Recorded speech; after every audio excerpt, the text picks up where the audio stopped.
राजधानी से 34 किलोमीटर दूर खैरखूंट गांव के विकास का मॉडल आसपास के दूसरे गांवों के लिए एक नया आयाम पेश कर रहा है। ग्रामीण अपने ही संसाधनों से आत्मनिर्भर होने की ओर बढ़ रहे हैं।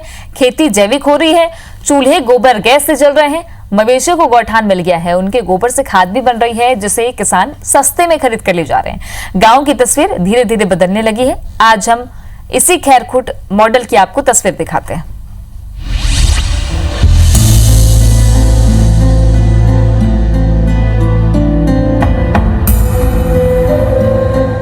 ये है छत्तीसगढ़ का एक छोटा सा गांव खैरखूंट। राजधानी रायपुर के इस गांव की आबादी करीब 1700 है।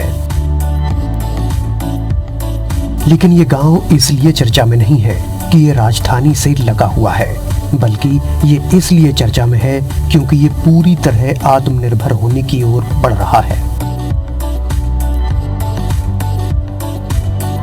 नेशनल डेयरी डेवलपमेंट बोर्ड की ओर से छत्तीसगढ़ राज्य दुग्ध महासंघ को ग्रामीण विकास के लिए एक मॉडल तैयार करने के लिए प्रोजेक्ट दिया गया। महासंघ ने इसके लिए रायपुर के खैरखूंट गांव का चयन किया और काम शुरू किया। गांव वालों की सहकारी समिति और गांव की महिलाओं के स्वयं सहायता समूह की मदद से गौठान बनाया गया। साथ ही गोबर गैस प्लांट भी लगाया गया।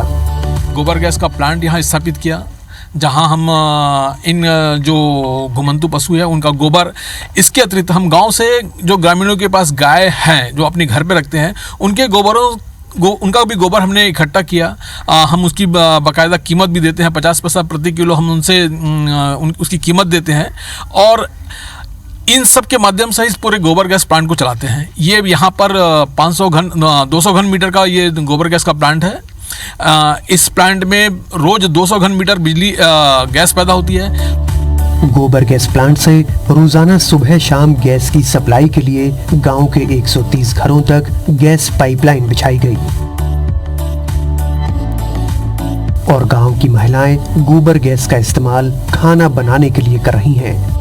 महिलाओं के मुताबिक भले ही 1 घंटे के लिए गैस की सप्लाई हो रही है, लेकिन लौ अधिक होने के कारण उनका खाना जल्दी पक जाता है। उससे तो हम लोगों को पहले जो लकड़ी छेना का उपयोग करते थे वो सब खत्म हो गया। अब इससे तो बहुत सुविधा बढ़ गई है हम लोगों को। अभी और समय बचत तो 1 घंटा तो गोबर गैस का देते हैं, उसमें पूरा खाना बन जाता है। दाल चावल सब्जी तीनों चीज़ तैयार हो जाती है। बायोगैस प्लांट से गोबर गैस के अलावा रोज 8000 लीटर लिक्विड खाद और 1.5 टन ठोस खाद बन रही है। यही नहीं, एक छोटी प्रयोगशाला बनाई गई है जहां खाद में जरूरत के मुताबिक उपयोगी बैक्टीरिया डाले जाते हैं। खेतों की मिट्टी का परीक्षण कर उसके मुताबिक खाद में पोषक तत्व डाले जा रहे हैं ताकि उसे और अधिक उपजाऊ बनाया जा सके। इसके अलावा गौठान में लगे सोलर पैनल से 20 किलोवाट बिजली पैदा हो रही है। आधी बिजली प्रोजेक्ट चलाने के काम आती है और आधी गांव में सप्लाई के लिए ग्रिड में डाली जा रही है। सबसे पहले तो हमारे गांव के 130 घर में गोबर गैस का कनेक्शन पहुंच गया है। मतलब खाना बनाए बहुत सुविधा हुआ था भाई। उन्हें एक बात का हुआ था कि कर जन गोबर के जन स्लरी है भाई, सूखा खाद और लिक्विड खाद एला अपन खेत में डाला था। एक से पशुपालन जिनका था एक गोबर के आवश्यकता पूर्ति के बाद हम यहाँ पे गौठान के निर्माण करे हैं।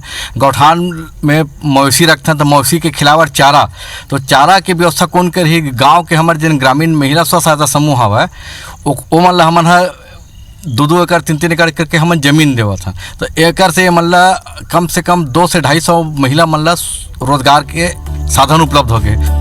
गांव में होने वाला दूध अभी तो बाहर बेचा जा रहा है, लेकिन आने वाले दिनों में कई और योजनाओं पर काम किया जाएगा, जिसके मुताबिक गांव में ही खोआ, पनीर और पेड़ा आदि बनाने की योजना है।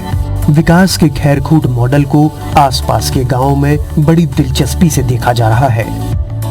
लोग इसे देखने आ रहे हैं।